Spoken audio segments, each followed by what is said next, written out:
நல்வரவுன்னு தமிழ்ல எழுதி வச்சிருக்கிறாங்களாம். அவங்க போய் கேட்டிருக்கிறாங்க, எதுக்கு இந்த ஊர்ல தமிழ்ல எழுதி வச்சிருக்கிறீங்களேன்னா, உலகத்திலேயே பெரிய அருவி இது, அதே மாதிரி உலகத்திலேயே பெரிய மொழி தமிழ், அதனால எழுதி வச்சிருக்கிறோம் அப்படின்னு சொன்னாங்க. அவங்களுக்கு தெரியுது. ஆனா நம்ம ஊர்ல இங்கிலீஷ்ல தான் எழுதி வைக்கிறோம் நம்ம அது. ஏன்னா அது இருக்கட்டும், எடுத்துட்டு போட்டோம் அப்படின்னு. ஆனா அப்படி எழுதினாதான் கௌரவமா பாக்குறாங்க. அதனால அப்படி எழுத வேண்டியிருக்கு. வெளியூர்ல அதே மாதிரி சில நாடுகள்ல, ஜப்பான்ல ஒரு பல்கலைக்கழகத்துல மோட்டோ, அதுதான் யாதும் ஊரே யாவரும் கேளீருங்கிறது அவங்களுடைய கொள்கை. அதை அப்படியே எழுதி வச்சிருக்கிறாங்க, யாதும் ஊரே யாவரும் கேளீர். அதை விட சர்வேயர்னு ஒரு விண்கலம் அனுப்புனாங்க செவ்வாய் கிரகத்துக்கு. சர்வேயர் செவ்வாய் கிரகத்துல மனுஷன் இருப்பானா இல்லையான்னு சோதனை கண்டுபிடிக்கிறதுக்கு இங்க இருந்து அமெரிக்காவில இருந்து நாசாவில இருந்து விண்கலம் போச்சு. அப்ப என்னன்னா, அங்க மனிதர்கள் நம்ம விட முன்னேறியவர்கள், நாகரிகத்துல பெரியவங்க எல்லாம் இருப்பாங்கன்னு ஒரு சந்தேகம் அவங்களுக்கு.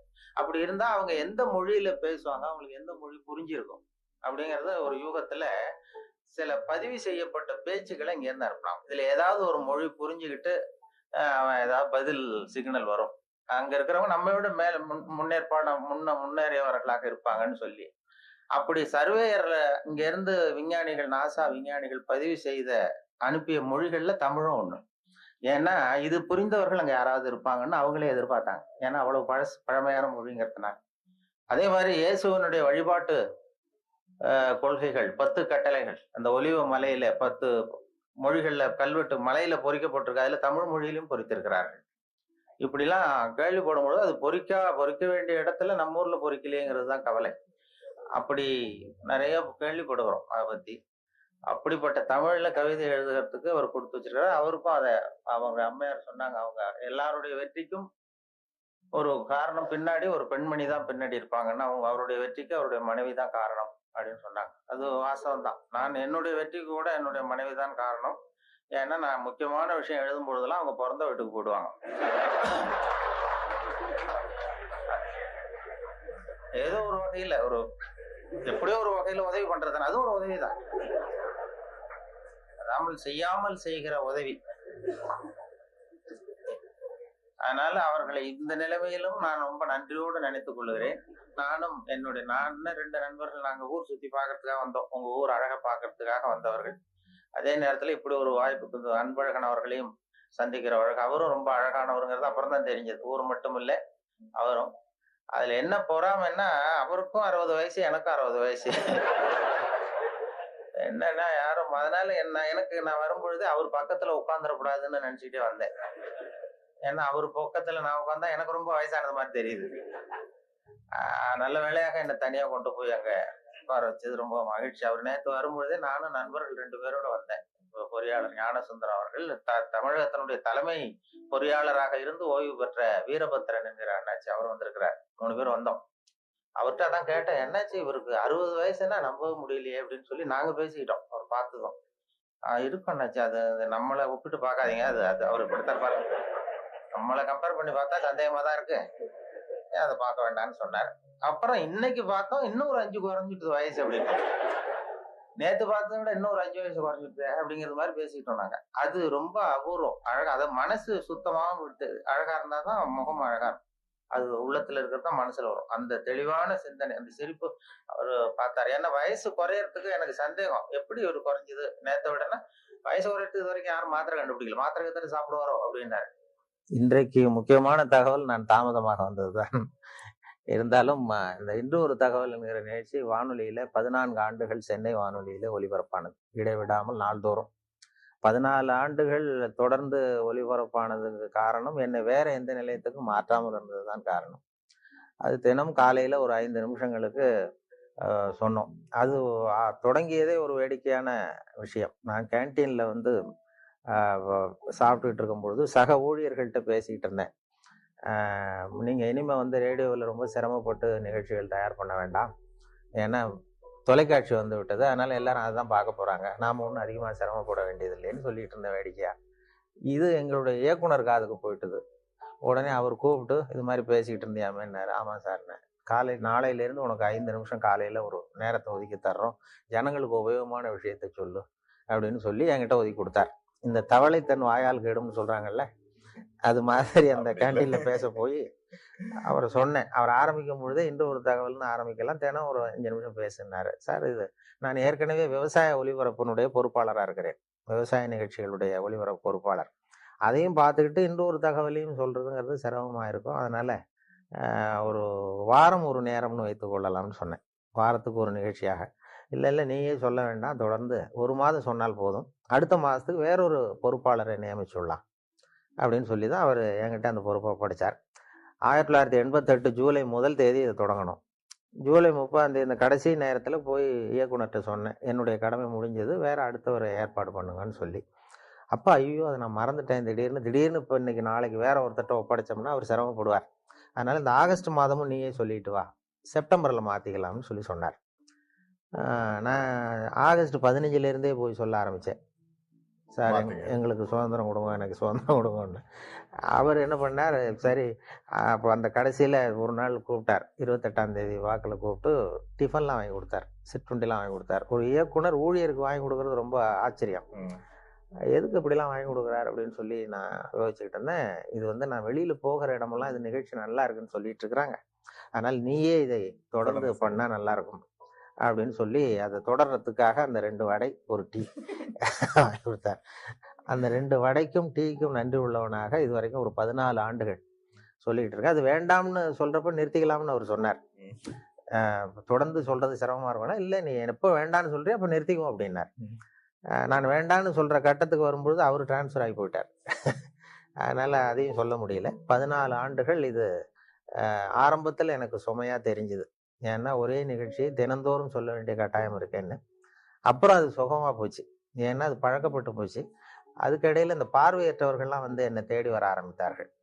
பார்வை இல்லாதவர்கள்லாம் வந்து என்னை தேடி வந்து அது யார் இன்று ஒரு தகவல் சொல்றவர்னு அப்படி தடவி பார்க்கறது, முகத்தை தடவி பார்க்கறது, அப்படி ஒரு ஆர்வம் அவங்களுக்கு. என்னன்னு கேட்டால், எங்களுக்கு பல புத்தகங்களை படிக்கிறதுக்கு நேரம் இல்லை, நீங்கள் எங்களுக்காக பல புத்தகங்களை நீங்களே படிச்சுட்டு எங்களுக்கு சொல்கிறீங்க, அதனால் இதை நிறுத்திடாதீங்க சார், தொடர்ந்து இது நடத்தணும்னு சொல்லி அவர்கள் தான் எனக்கு ஊக்கம் கொடுத்தவர்கள். அதனால் ஒரு ஊக்கமும் வந்துட்டது. இதை விடக்கூடாதுன்னு சொல்லி தொடர்ந்து அதை உற்சாகத்தோடு செய்ய ஆரம்பிச்சிட்டேன். இப்போ எனக்கு பிடிச்ச தகவல், ஒரு இது மாதிரி ஒரு பேட்டியில் தான் என்னை கேட்டார்கள். ஒரு அங்கே இப்போ சென்னையில் வந்து இந்த இப்போ நையாண்டி தர்பார், அரிகிரி அசம்பிளின்னு அந்த வேடிக்கையான நிகழ்ச்சிகள் இருக்கு இல்லையா, அப்போ அந்த அரிகிரி அசம்பிளி நீங்கள் நேயர்கள் இந்த 2 பேர் வந்து நம்மளை எப்படி கிண்டல் பண்ணிக்கிட்டே இருப்பாங்க, ஏதாவது பதில் சொல்லிகிட்டே இருக்கணும். அப்போ அவர்கள் கேட்டாங்க, எங்களுக்காக ஒரு தகவல் சொல்லுங்களேன் அப்படின்னு அந்த 2 பேரும் என்ன கேட்டாங்க. அப்போ சொன்னேன், அந்த தகவல் வேணா இப்போ சொல்கிறேன். அது என்னன்னா, ஒரு ஊர்ல திடீர்னு ஒருத்தருக்கு 2 பேருக்கு ஏதோ தலைவலி. அவர் மருத்துவமனைக்கு வந்திருக்கிறாங்க 2 பேரும். டாக்டர் எங்களுக்கு வந்து தலை வலிக்குது, என்னன்னு பாருங்க அப்படின்னு சொல்லி கேட்டாங்க. டாக்டர் சோதனை பண்ணி பார்த்தோம், மூளையில கோளாறு இருக்கு, அதனால அதை பிரித்து எடுத்து சரியா மறுபடியும் சரி பண்ணி பொருத்தணும், அதனால உங்க 2 பேரும் இங்கே அட்மிட் பண்றேன்னு சொல்லி அங்கேயே படுக்க வச்சு அந்த 2 பேருடைய தலையை திறந்து மூளையை தனியாக எடுத்துட்டார். எடுத்து கொண்டு போயிட்டார், லேபரேட்டரி கொண்டு போனார், பரிசோதனை சாலை கொண்டு போய் அதில் சிகிச்சையெல்லாம் பண்ணி மறுபடியும் கொண்டு வந்து அதில் பொருத்திடுறேன்னு எடுத்துகிட்டு போயிட்டார். எல்லாம் சரி பண்ணி கொண்டு வந்து பார்த்தா அந்த 2 பேருமே காணும். இந்த வெறும் தலையோடு இருந்தாங்கல்ல, எங்கேயும் ஆளே காணும். ஐயோ அந்த 2 பேரும் என்ன ஆச்சுன்னு சொல்லி அந்த 2 மூளையும் சரி செய்த மூளையை இது ஃப்ரிட்ஜில் வச்சுட்டார், குளிர்சாதன பெட்டியில் வச்சு அவங்க எப்போவாவது கண்டுபிடிச்சி அவங்களுக்கு பொருத்தி விடணும்னு சொல்லி வச்சுட்டார். அவங்கள தேடிட்டு இருக்கிறார், ஆளை காணுமே, நம்ம ஆஸ்பத்திரி வந்து 2 பேர் இந்த வெறும் தலையோடு ஓட்டானேன்னு சொல்லி. ரொம்ப நாள் கழிச்சு, ஒரு 6-7 மாதம் கழிச்சு அவங்கள ஒரு கடத்தரில் 2 பேர் பிடிச்சிட்டாரு. இவரே டாக்டரே போய் பிடிச்சிட்டாரு. இங்கே வாங்கப்பா, உங்களை எவ்வளோ நாளாக எங்கே தேடிட்டு இருக்கிறோம், உங்கள் மூளை 2 அங்கே பத்திரப்படுத்தி வச்சிருக்கிறேன், இந்த 6 மாதமாக என்ன பண்ணிக்கிட்டு இருந்தீங்க அப்படின்னு கேட்டார். அப்போ அவங்க சொன்னாங்க, அரிகிரி அசம்பிளி நடத்திக்கிட்டு இருந்தோம் சார் அப்படின்னு சொன்னாங்கன்னு சொன்னேன். அதோட நிகழ்ச்சியை முடிச்சுக்கிட்டாங்க அவங்க. மறுபடியும் என்ன கேள்வி கேட்கல. இல்லை, மனப்பாடம் எனக்கு படிக்கிற காலத்துலேருந்தே சரியாக வராது, அதனால தான் பலமுறை ஃபெயில் ஆகிருக்கிறேன் தேர்வில். இது இப்போ வானொலி சாதனம் எனக்கு ரொம்ப பொருத்தமாக இருந்தது. எழுதி வச்சுக்கிட்டு தான் படிக்கிறது வழக்கம். எழுதுறது அப்படியே படிக்கிறது இல்லை, வரிக்கு வரி, கொஞ்சம் அந்த பேச்சு வழக்குக்கு மாற்றிக்கிறது வழக்கம். அதனால் வானொலி வந்து எனக்கு அதுதான் என்னுடைய பலமாக இருந்தது. ரொம்ப காலம் வரைக்கும், ஒரு 7-8 வருஷம் இன்று ஒரு தகவல் சொல்லுகிற வரைக்கும் என்னுடைய முகம் வெளியில் தெரியாது, இப்போ தெரியாது, யார் சொல்கிறாங்கங்கிறது தெரியாது. அதனால் இப்போ பேருந்துகள்லையும் யாராவது இதை பற்றி பேசிக்கிட்டு போகிறத நான் காதில் கேட்டிருக்கிறேன். அப்படி அதனால் எனக்கு முகம் தெரியாத வரைக்கும் எனக்கு கொஞ்சம் பலமாக இருந்தது. தினசரி இப்போ எங்க வானொலி நிலையத்துல சென்னை வானொலிக்கு யாராவது ஒரு 10 பேராவது வருவார்கள் தேடி. அந்த அங்க உள்ள இது சுற்றுலா வர்றவங்க வானொலி நிலையத்துக்கும் வருவார்கள். அப்படி வரும்பொழுது இந்த இன்னும் ஒரு தகவல் சொல்றவர் யார், அவர் முகத்தை பார்க்கணும்னு வருவாங்க. அப்படி தினம் 10 பேராவது வந்து முகத்தை பார்க்கணும்னு சொல்லி பார்த்துட்டு போறது உண்டு. அதுல என்ன ஒரு அதிசயம்னா, ஒரு தடவை வர்றவங்க அடுத்த தடவை வர்றதில்ல. அதனால அது ஒரு என்னுடைய யாராவது திரும்பி வருவாங்களான்னு பார்க்கறது உண்டு.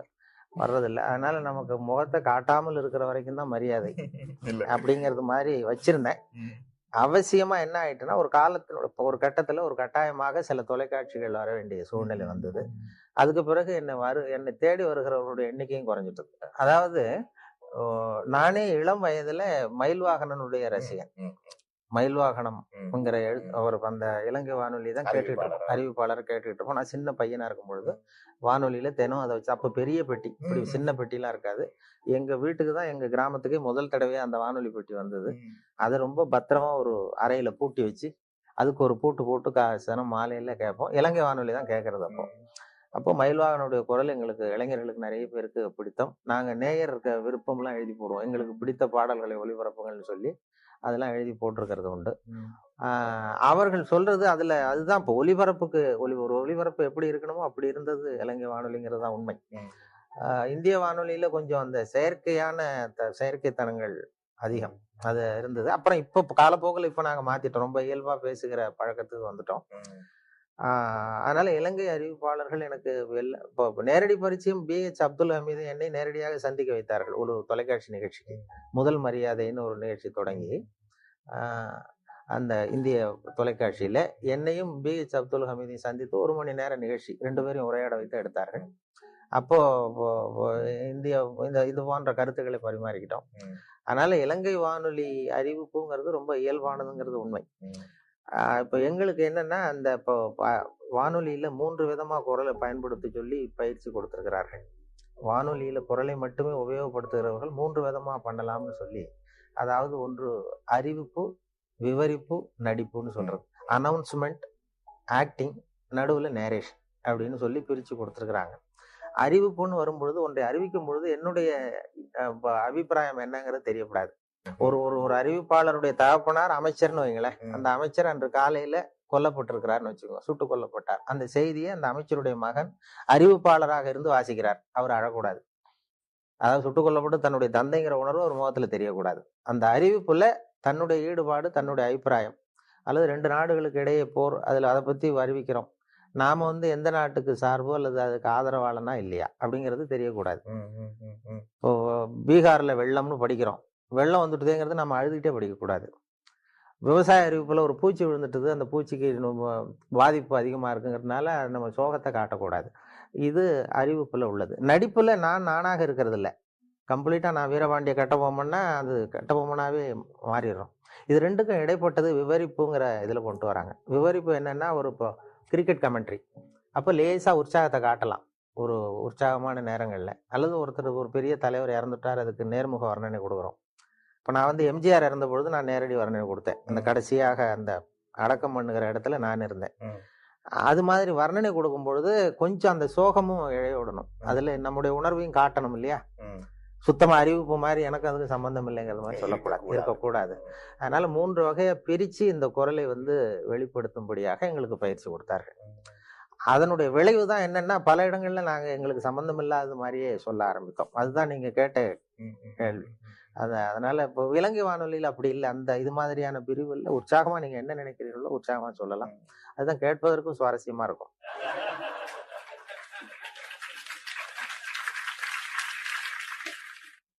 இந்த பயம் எங்களுக்கு இருந்தது ஆரம்பத்துல. ஆனா எங்களுக்கு வருகிற விளம்பர வருவாய் குறையல. அது என்னன்னு காரணம்னு பார்த்தா, ஒரு புள்ளி விவரம் சேகரித்தார்கள் இந்தியாவில். அதாவது ஊடகங்கள் எந்த அளவுக்கு மக்களை சென்று அடைகின்றனன்னு சொல்லி, பத்திரிகை, வானொலி, தொலைக்காட்சி. இதுல ரொம்ப புகழ்பெற்ற மீடியா, பாப்புலர் மீடியாங்கிறது தொலைக்காட்சி. ஆனா அதிகமா ரீச் ஆகிறது ரேடியோங்கிறது அந்த முடிவு. பாப்புலாரிட்டிக்கும் அதிகமா ரீச் ஆகிறதுக்கும் என்ன சம்பந்தம் இல்லாம இருக்கேன்னு நீங்க யோசிக்கலாம். ஒரு விளம்பரத்தை தொலைக்காட்சியில கொடுக்கும் பொழுது அந்த தொலைக்காட்சியை பார்க்கிறவர்களுக்கு அது போய் சேர்ந்துருது அந்த விளம்பரம். அதே விளம்பரத்தை ரேடியோவில் கொடுக்கும்பொழுது ரேடியோவை கேட்காதவர்களுக்கும் போய் சேருது. எப்படின்னா, ஒரு தேநீர் கடையில தேநீர் அருந்துறதுக்காக ஒரு 10 பேர் நின்றுட்டு இருப்பாங்க. அவங்களுடைய நோக்கம் ரேடியோ கேட்கணுங்கிறது இல்லை, டீ சாப்பிடணுங்கிறது தான் நோக்கம். அவங்கள அறியாமலே ஒரு விளம்பரம் 10 பேர் காதுல விழுந்துருது. அல்லது அந்த வழியாக சைக்கிள்ல போயிட்டு இருக்கிற ஒருத்தர் ஏதோ ஒரு கடையில பாடுகிற அந்த இதுல இருக்கிற விளம்பரம் போய் சேர்ந்துருது. அதனால அதிகமா 87% வந்து வானொலி விளம்பரங்கள் வந்து சென்று அடைகின்றனங்கிறது ஒரு புள்ளிவிவரம். அந்த பலத்துல தான் இப்ப வானொலி போயிட்டு இருக்கு. நாங்க வந்து அதனால தான் அந்த வானொலியினுடைய விளம்பரங்கள் வருவாய் குறையாம போயிட்டு இருக்கு. அது முதல்ல நான் வந்து விவசாய ஒலிபரப்பு பிரிவுல திருநெல்வேலி வானொலி நிலையத்துல சேர்ந்தேன். அப்ப சேர்ந்த புதுசுல ஒரு அறிவிப்பை கொடுத்து விவசாயிகளுக்கு, உழவர்களுக்கு இந்த அறிவிப்பை சொல்லுங்கள்னு எனக்கு பொறுப்பு ஒப்படைச்சாங்க. படிச்சுட்டு நான் இப்போ என்ன பண்ணேன், அதுல என்ன எழுதி இருந்ததுன்னா அதை அப்படியே படிக்க சொல்லி கொடுத்தாரு.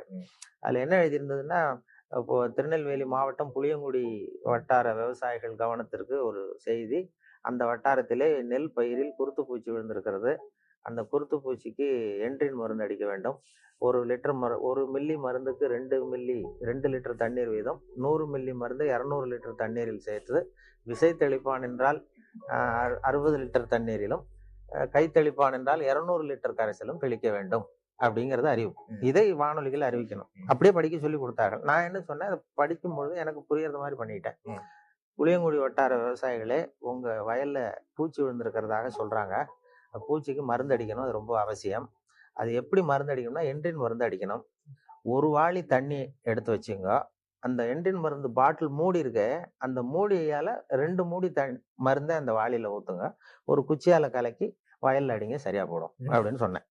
அதாவது மில்லி கணக்கை விட்டுட்டு, ஒரு வாளிங்கிறது 18 லிட்டர் 20 லிட்டர் தண்ணீர், ஒரு மூடிங்கிறது 4 மில்லி மருந்து. அதனால ஒரு வாளி தண்ணிக்கு 4 மூடி மருந்து அல்லது 2 மூடி மருந்துன்னு நான் கணக்கு சொல்லி போட்டேன். அப்போ அங்க இயக்குனர்களா இருந்தவங்க, என்னுடைய அதிகாரிகள், இது இப்படி எல்லாம் வானொலியில பேசுவது தவற, இப்படி மொழியை கொச்சைப்படுத்தக்கூடாது, ரொம்ப அது துல்லியமா சொல்லணும், சயின்டிபிக்கா சொல்லணும் அப்படிங்கிறது மாதிரி அவர்கள் என்ன கொஞ்சம் இது பண்ணாங்க. சரி சார், நான் திருத்திக் கொள்றேன்னு சொல்லியிருந்தேன். அதுக்கு பிறகு அந்த புளியங்குடி வட்டாரத்திலிருந்து விவசாயிகள்லாம் வந்தாங்க வானொலி நிலையத்துக்கு. வந்து அவங்க அதிகாரிகள்கிட்ட பேசும்பொழுது, சார் ரொம்ப காலமா இந்த விவசாய அறிவிப்புலாம் கேட்டுக்கிட்டு இருக்கிறோம், ஆனா இப்போதான் நீங்க என்ன சொல்றீங்கன்னு எங்களுக்கு புரியுது விளங்குதுன்னு. அப்ப அவங்களே அதிகாரிகளே பார்த்து என்கிட்ட, நீ இனிமே இந்த விவசாய நிகழ்ச்சியில மட்டும் வேணா அப்படி பேசு, மத்த இதுல வேண்டாம் அப்படின்னு சொல்லியிருந்தாங்க. அதுக்கு மட்டும் அனுமதி கொடுத்தார்கள். அப்படி ஆரம்பிச்சதுதான் அது. அப்புறம் அந்த பேச்சு வழக்குங்கிறதுக்கு ஒரு அங்கீகாரம் கிடைச்சிட்டது. அதாவது பாரதியாரே பேசுவது போலவே எழுதுவது சிறப்புன்னு சொல்லி ஒரு இடத்துல சொல்லியிருக்கிறார். ரேடியோ லாங்குவேஜ், வானொலி மொழிக்கே ஒரு இலக்கணம் உண்டுன்னு சொல்வார்கள். ஒரே வரி இலக்கணம். என்னன்னா, நாம சொல்றது கேட்கறவங்களுக்கு புரியணும். அதுதான் அதனுடைய இலக்கணமே. அவர்கள் பாஷையில அவர்களுக்கு புரியுற மாதிரி பேசுறதுதான் வழக்கம். அதுல வந்து அதுதான் வானொலிக்கு அவசியம். வானொலிக்கு நான் வந்து எழுத்தாளராக போனேன். விவசாய ஒலிபரப்பு பிரிவுக்கு ஸ்கிரிப்ட் எழுதி கொடுக்கறது, படிகள் எழுதி கொடுக்கிற வேலைகள், அதாவது நிகழ்ச்சி அமைப்புகள். ஆனா அங்க எனக்கு ஒப்படைக்கப்பட்ட வேலை நிகழ்ச்சி தயாரிப்பு வேலைகளையும் கொடுத்தாங்க.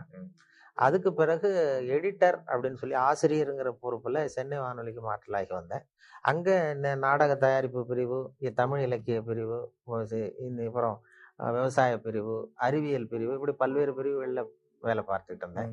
அதுக்கு பிறகு ஒரு பதவி உயர்வு, நான் உதவி இயக்குனராக போய் உதவி இயக்குனரா ஒரு சில ஆண்டுகள் இருந்துட்டு அதுக்கு பிறகு ஓய்வு பெற்றேன். வேலையை பொறுத்த வரைக்கும் சென்னையில திருப்தி, வாழறதை பொறுத்த வரைக்கும் திருநெல்வேலி திருப்தி. ஏன்னா அங்க ஜன நெருக்கடி இல்லாத இடம். அதனால ஆபீஸை விட்டு வெளியில வந்துட்டா திருப்தியா இருக்கும். அங்க இங்க ஆபீஸுக்கு உள்ள போயிட்டா திருப்தியா இருக்கும், வெளியில வந்தா கஷ்டமா இருக்கும், பஸ் பிடிக்கணும் அப்படிங்கிற கஷ்டம். அது வந்து அந்த நிலையங்கள்ல அது நிகழ்ச்சி பொறுப்பாளர்கள் எந்த வேலையும் யாரிடம் ஒப்படைக்கலாம். அது அது இருக்கும். அடுத்த ஒரு பிரிவுல ஆள் இல்லை, அன்றைக்கு அவர் வரலைன்னா அந்த பொறுப்பை நாம ஏற்றுக்கொள்ள வேண்டிய கடமை இருக்கும். அது போல எனக்கு எல்லா துறைகள்லயும் ஒரு வேலைகள், பொறுப்புகள் கொடுத்தாங்க. வெளியில போய் பதிவு பண்றது, பேட்டி எடுக்கிறது, நேர்காணல் பண்றது. முதல் நேர்காணலே நான் விவசாய பிரிவில் இருந்தாலும் என்னை நேர்காணல் பண்ண சொன்னது இந்த நடிகர் தங்கவேலு, தங்கவேலு, நகைச்சுவை நடிகர், திருநெல்வேலிக்கு வந்திருந்தார் ஒரு நாடகம் நடத்துவதற்காக. அப்போ அவரை பேட்டி காண்றதுக்கு அந்த அந்த அந்த அந்த பிரிவில் இருக்கிற நண்பர் வரல. அதனால நான் விவசாய பிரிவில் இருந்தேன். என்கிட்ட ஒரு மைக்கு, அந்த ஒலிப்பதிவு கருவி கொடுத்து, நீ போய் அவரை பேட்டி எடுத்துட்டு வான்னு சொல்லி கொடுத்தாங்க. அதுதான் முதல் தடவை நான் அவர்கிட்ட போறேன். எனக்கு இப்போ முன் அனுபவம் கிடையாது, என்ன கேட்கறதுன்னு தெரியல. அதனால போய் பேசிட்டு, இப்போ என்ன சார் நீங்க முதல்ல எப்படி நடிச்சீங்க, என்ன வேஷம் போட்டீங்க அப்படின்னு கேட்டேன். நான் அதை ஏன் கேட்குற தம்பி, எனக்கு அனுமார் வேஷம் போட்டு விட்டாங்க. ஒரு நாடகத்துல அனுமார் வேஷம் போட்டு ஒரு ஸ்டூலை போட்டு ஒரு மூலையில உட்கார வச்சுட்டாங்க. மற்றவங்க எல்லாம் வசனம் பேசிட்டு இருக்கிறான், எனக்கு வசனமே கொடுக்கல. நான் மட்டும் அனுமார் வேஷம் போட்டு மூலையில உட்காந்துருக்கேன் ஸ்டூல்ல. இதுதான் எனக்கு கொடுத்த முதல் வேஷம்னார். நான் சொன்னேன், "அப்படின்னா ரொம்ப கஷ்டப்பட்டு நடிச்சிருப்பீங்க போல இருக்கே சார், சிரமப்பட்டுன்னு." "அதுல என்ன சிரமம் தம்பி? அதான் வசனம் கிடையாது. அனுமார் வேஷம் சும்மா உட்கார்ந்துருக்கிறது தானேன்னாரு." "இல்லங்க, அனுமார் வேஷம் போட்டுட்டு சும்மா உட்கார்ந்துருக்கிறது கஷ்டம் இல்லையான்னாங்க." அப்ப சிரிச்சாரு. "ஓ! நான் என்ன மாதிரியே பேசுறியே நீ?" அப்படின்னாரு அப்ப. எனக்கு உற்சாகமா இருந்தது அந்த முதல் நேர்காணலே. என்ன மாதிரியே பேசுறியேன்னாரு. அதனுடைய விளைவு என்னன்னா, அவருடைய கடைசி படத்துக்கு நான் தான் குரல் கொடுக்க வேண்டிய கட்டாயம். அவர் மாதிரியே பேச வேண்டிய ஒரு நிலைமை. பெரிய மருதுன்னு ஒரு சினிமா படத்துல அவரு நடிச்சுட்டு இறந்துட்டார். அப்ப அவருடைய குரலுக்கு குடுக்கணும்னு சொல்லி என்னதான் அழைச்சிட்டு போய் அவருக்கு குரல் குடுத்தேன். அவரு ஆரம்பத்துல என்னை மாதிரியே பேசுறியேன்னு சொன்னதும், அவரை மாதிரியே பேச வேண்டிய ஒரு சந்தர்ப்பம் கடைசியில கிடைச்சதும் ஒரு பெரிய எதிர்பாராத ஒரு ஒற்றுமை. அவரு கலந்து கொண்ட கடைசி நிகழ்ச்சி கூட என்னுடைய மகளுடைய திருமணம் தான். மேடை பேச்சு ரொம்ப ஒரு அசௌகரியமான நிலைதான். இப்ப எனக்கு வந்து நான் ரேடியோல தான் பேசி பழக்கமே தவிர, மேடையில அனுபவம் இல்லை. ஆனா ரேடியோல பேசுறதுனால இவர் மேடையிலயும் பேசுவார் போல் இருக்குன்னு சொல்லி கட்டாயப்படுத்தி கொண்டு போய் மேடைய ஏத்தி விட்டாங்க. அதனுடைய விளைவு தான் அப்படி பேசிட்டு இருக்கிறது. மேடையில இப்ப ரொம்ப நேரம் பேசுகிறவர்கள்லாம் குறைச்சல். முன்னாடிலாம் மணிக்கணக்குல பேசிட்டு இருந்தா பொறுமையாக கேட்பாங்க.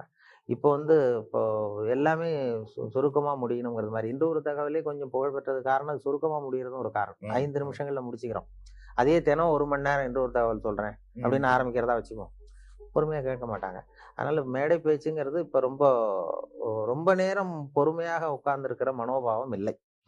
அதனால தான் வேடிக்கையா கூட சொல்லுவாங்க. ஒரு மேடை பேச்சாளர் ரொம்ப நேரம் பேசிட்டு இருந்துட்டாராம். பேசிட்டு இருந்துட்டு ரொம்ப "சார் மன்னிச்சுக்கங்க சார், நான் கடிகாரத்த கூட பார்க்க மறந்துட்டேன்ருக்காரு." கேட்டுக்கிட்டு இருந்தவர் சொன்னாராம், "ஏன்யா கடிகாரத்த தான் பார்க்க மறந்த? பின்னாடி மாட்டியிருக்கிற காலண்டரையாவது பார்க்கக்கூடாதா?" அப்படின்னாராம். அப்படின்னா வாரக்கணக்குல பேசிட்டு இருக்கிறான்னு அர்த்தம். அப்படி அந்த பொறுமை இழந்த எல்லாம் அவசர யுகம். அதனால எதையும் சுருக்கமாக தெளிவாக சொல்வது முக்கியம்ங்கிற நிலைமை வந்துட்டது. அதனால மேடை பேச்சுக்கு வரவேற்பு இருக்கு தமிழகத்திலும் சரி. அதிக நேரம் காத்துக்கிட்டு இருக்கிறதுக்கு மக்கள் தயாராக இல்லை. அரசியல் வந்து இல்ல. இளம் வயதுல எனக்கு அந்த சில பொது உடைமை கட்சிகள் ஈடுபாடு இருந்தது. மாணவ பருவத்துல. அதன் பிறகு இதுவரைக்கும் எந்த கட்சியிலுமே இதுவரைக்கும் ஈடுபட்டதில்லை. நான் கொஞ்ச காலம் வந்து படிச்சு முடிச்சுட்டு விவசாய அதிகாரியாக 3 வருஷம் இருந்தேன். அதுக்கு பிறகு உள்ளூர் பஞ்சாயத்து போர்டு பிரசிடென்ட்டா இருந்தேன். ஊராட்சி மன்ற தலைவரா 7 வருஷம் இருந்தேன். 1970லேருந்து 77 வரைக்கும். அப்ப எலெக்ஷன்ல நின்னேன் உள்ளூர்ல. கட்சி சார்பு இல்லாமல் நின்று உள்ளாட்சி மன்ற தலைவரா இருந்தேன். அப்ப சில அரசியல் கட்சிகள்லாம் வாங்க அப்படின்னு சொல்லி, இப்போ இந்த எம்ஜிஆர் அப்பதான் புதுசா கட்சி தொடங்கி இருந்தார். அதிமுகன்னு சொல்லி. அந்த கட்சி அமைப்பாளர்கள் கிராம பகுதியில உள்ள படித்த இளைஞர்களை எல்லாம் கட்சியில சேர்க்கணும்னு முயற்சி பண்ணாங்க. அப்போ என்னையும் சேர சொல்லி கேட்டாங்க. அது அப்ப எனக்கு அரசியல் ஈடுபாடு இல்ல. விவசாயத்துல தீவிரமான சொந்த விவசாயம் பண்ணிட்டு இருக்கேன் ஊர்ல. எங்க தகப்பனாருக்கும் அதுல விருப்பம் இல்லை அரசியல் ஈடுபடுறதுக்கு. அதனால நான் அந்த அந்த அப்போ நான் சேரல. இப்போ ஒரு நிகழ்ச்சி பத்திரிகையில கேட்டாங்க. இது ஏன் சார் அப்போ நீங்க சேர்ந்திருந்தா இன்னைக்கு ஒரு பெரிய மந்திரி ஆயிருக்கலாமே அப்படின்னு ஒருத்தர் கேட்டார். மந்திரியும் ஆயிருக்கலாம், அதுக்கப்புறம் ஜெயிலுக்கும் போயிருக்கலாம். அந்த அளவுக்கு வந்திருப்பேன் அப்படின்னு சொல்லி சொன்னாங்க.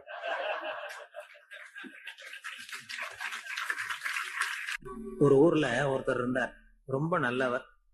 யாருக்காவது ஏதாவது கொடுத்துக்கிட்டே இருப்பார். கொடையாளி. தினமும் யாராவது ஒருத்தருக்கு ஏதாவது கொடுக்கலன்னா அவருக்கு தூக்கம் வராது. அப்படி ஒரு பழக்கம்.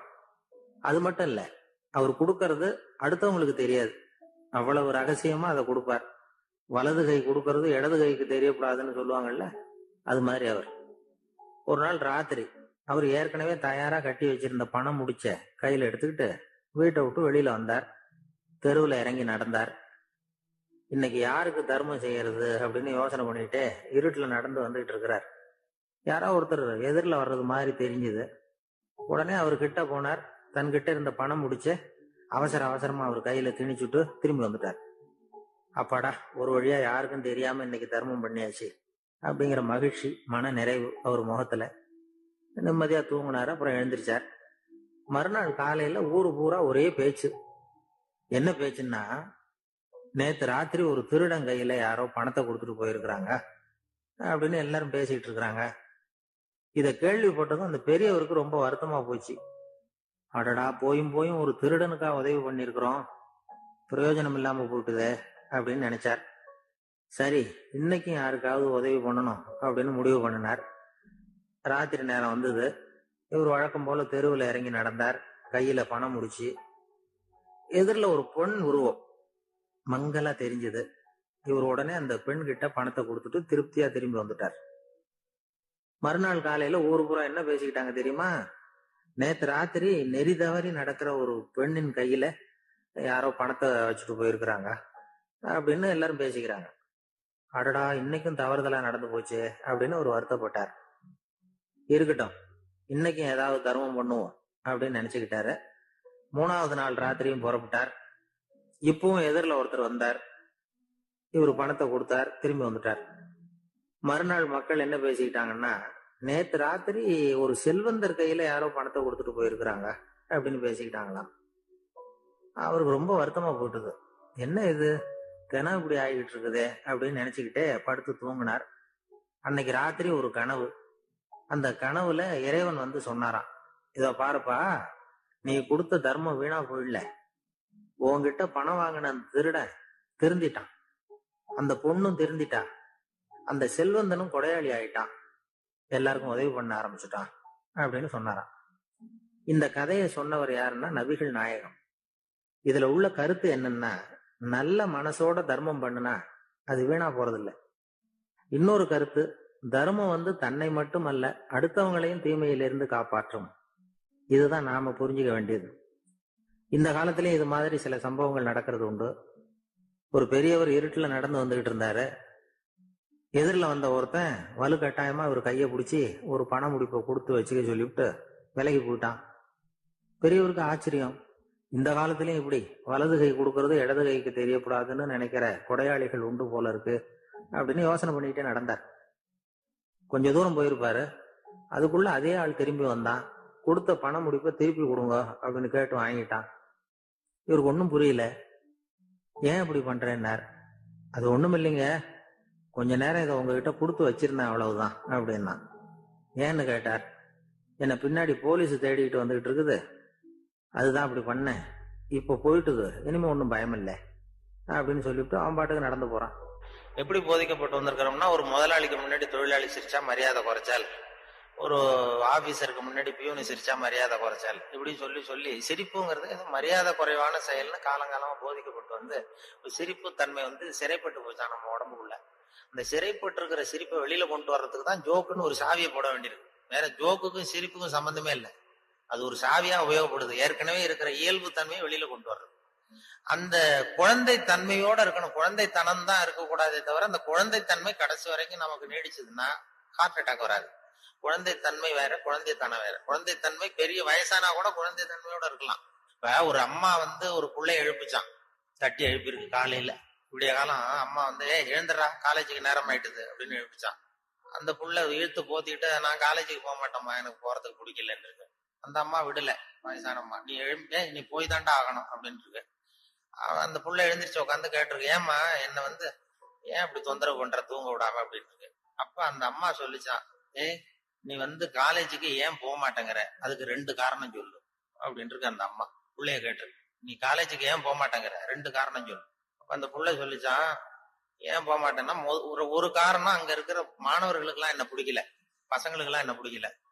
2வது காரணம் அங்க இருக்கிற வாத்தியார்களுக்கும் என்ன பிடிக்கல, ஆசிரியர்களுக்கும் பிடிக்கல, மாணவர்களுக்கும் பிடிக்கல, அதனால நான் போக மாட்டேன் அப்படின்னு சொல்லி படுத்துட்டு. அதுக்காக நீ வந்து போகாம இருக்கக்கூடாதா, காலேஜுக்கு போய் தான் ஆகணும்னு மறுபடியும் எழுப்புது அந்த அம்மா, வயசான அம்மா. அப்புறம் எழுந்திரிச்சு உட்காந்துக்கிட்டு அந்த புள்ள கேட்டுதான், என்ன எதுக்கு காலேஜுக்கு போகணும்னு நீ சொல்ற, அதுக்கு 2 காரணம் சொல்லு அப்படின்னு. அப்ப அந்த அம்மா சொல்லிச்சாண்டே, ஏன் சொல்றேன்னா, முதல் காரணம் உனக்கு வயசு 54, 2வது காரணம் நீ தான் பிரின்சிபால்.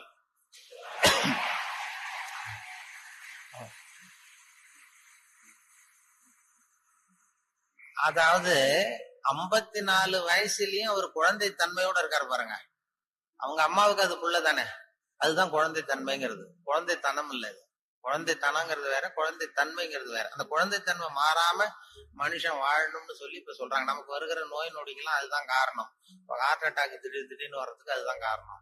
மனம் இருக்க வரக்கூடாது. குழந்தைய எல்லாரையும் குழந்தைய ஆக்க முடியாது, ஆனா குழந்தை தன்மையை நம்ம வளர்த்துக்கலாம். இந்த 200 தடவை சிரிப்பு தன்மையை இருந்துகிட்டு இருக்கலாம். எல்லாரையும் குழந்தை ஆக்கிறதுக்கு வழி விஞ்ஞானத்துல இது வரைக்கும் வழி கிடையாது. ஒரு டாக்டர் கண்டுபிடிச்சாராம். ஒரு டாக்டர் என்ன கண்டுபிடிச்சாருன்னா, ஒரு மாத்திரை சாப்பிட்டா 1 வயசு குறையும் அப்படின்னு ஒரு மாத்திரையை கண்டுபிடிச்சாராம் ஒரு டாக்டர். ஒரு மாத்திரை சாப்பிட்டீங்கன்னா 1 வயசு குறையும். உடனே ஒரு பாட்டி அம்மா போச்சு, 90 வயசு பாட்டி, எனக்கு ஒரு பாட்டில் மாத்திரை கொடுங்க டாக்டர் அப்படின்னு வாங்கிட்டு வந்து ஒரு மாத்திரை சாப்பிட்டா 1 வயசு குறையும்னாரா. மறுநாள் ஒரு 30 வயசு பொண்ணா மாறி இது போயிருக்கு. முத நாள் 90 வயசு பாட்டே போச்சு. 30 வயசு பொண்ணா மாறி அதே டாக்டர்கிட்ட போச்சு. இடுப்புல ஒரு வயசு கை குழந்தை, அது சட்டை கிட்ட போடாம கட்டை விரல வாயில வச்சுட்டு உட்காந்துருக்கு. தூக்கிட்டு அதே டாக்டர்கிட்ட போயிருக்கு. போனதும் அந்த டாக்டர்கிட்ட சொன்ன, ஏம்மா வந்திருக்கேன்னு கேட்டார். ஒண்ணும் இல்ல டாக்டர், நேத்து உங்ககிட்ட வந்தேன், மாத்திரை கேட்டேன். ஒரு மாத்திரை சாப்பிட்டா 1 வயசு குறையும் நீங்க. நான் ஒரு பாட்டில் மாத்திரை வாங்கிட்டு போனேன். ஏதோ ஒரு ஆர்வத்துல ஒரு 30-40 மாத்திரையை சேர்த்து சாப்பிட்டேன். அதனால இப்படி ஆயிட்டம் பாருங்க அப்படின்ட்டு. டாக்டர் சொன்னார், இதுக்கு ஏமா வருத்தப்படுற? எல்லாரும் வயசு குறையணும்னு தான் நினைக்கிறாங்க. உனக்கு வயசு குறைஞ்சிட்டது, சந்தோஷப்படு. இதுக்கே மறுபடியும் என்ன தேடிட்டு வந்தேன். அப்ப இந்த அம்மா சொல்லிச்சா, என்ன பத்தி பரவாயில்ல டாக்டர், இடுப்புல பாருங்க 1 வயசு கை குழந்தை, இது ரொம்ப ஆர்வத்துல ஒரு 70-80 மாத்திரையை சாப்பிட்டுது. இது என் வீட்டுக்காரரு.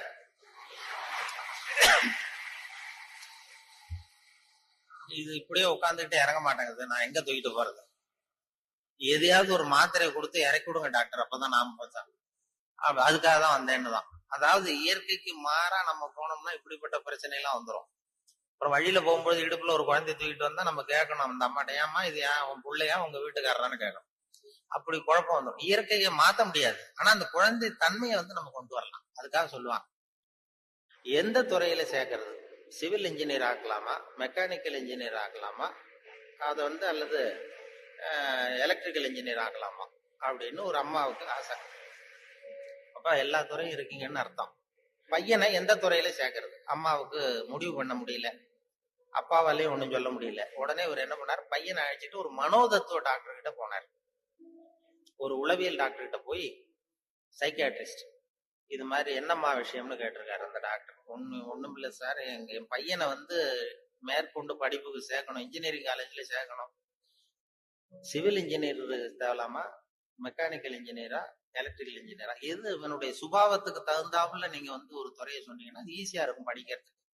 அதுதான் உங்களை மன ரீதியா நீங்க ஆராய்ச்சி பண்ணி சொல்லுவான்னு அழைச்சிட்டு வந்து, இது ஒன்றும் கஷ்டம் இல்லம்மா, ஈஸியா கண்டுபிடிச்சிடலாம் அப்படின்னு அந்த டாக்டர் உடனே அந்த பையனை கூப்பிட்டு, என்னப்பா நல்லா இருக்கே அப்படின்னு தட்டி கொடுத்தாரு. சின்ன பையன் கொடிய, இவனுடைய சுபாவம் என்னங்கிறத நான் ஈஸியா கண்டுபிடிச்சு சொல்லிடுறேன், அதுக்கு தகுந்தாப்புல இப்ப இருந்தே சொல்லி கொடுத்து நீங்க பழக்கி கொண்டு வரலாம் அப்படின்னு சொல்லிட்டு ஒரு நர்ஸை கூப்பிட்டாரு. நர்ஸ்னு தான் அந்த அம்மா வந்தது. பாரு, இது மாதிரி ஒரு மேஜையில ஒரு சுத்தியல் கொண்டு வந்து வை, ஒரு கொரடு கொண்டு வந்து வை, ஒரு ஸ்க்ரூ டிரைவரை கொண்டு வந்து வை. இந்த பையனை அப்படி கொண்டு வந்து விடுவோம். இவன் சுத்தியலை போய் தொட்டான்னு எடுத்தான்னா ஆசையா ஏதாவது ஒண்ணு எடுப்பான். சுத்தியல் எடுத்தான்னா சிவில் இன்ஜினியரிங் படிக்க வச்சிருவோம், கொரடு எடுத்தான்னா மெக்கானிக்கல் இன்ஜினியரிங் படிக்க வச்சிருவோம், ஸ்க்ரூ டிரைவர் எடுத்தான்னா எலக்ட்ரிக்கல் இன்ஜினியர் படிக்க வச்சிருவோம். இது அவனுடைய சுபாவத்தை கண்டுபிடிக்கிறது சுலபமான வழி அப்படின்னு டாக்டர் சொல்லிட்டாரு. ரொம்ப ஈஸியா அந்த நர்ஸ் கொண்டு வந்து ஒரு கொரடு, ஒரு சுத்தியல், கொரடு, ஸ்க்ரூ டிரைவர் வச்சுட்டு அப்படி ஒதுங்கி நின்றுது. பையனை கொண்டு வந்து விட்டாங்க. பையன்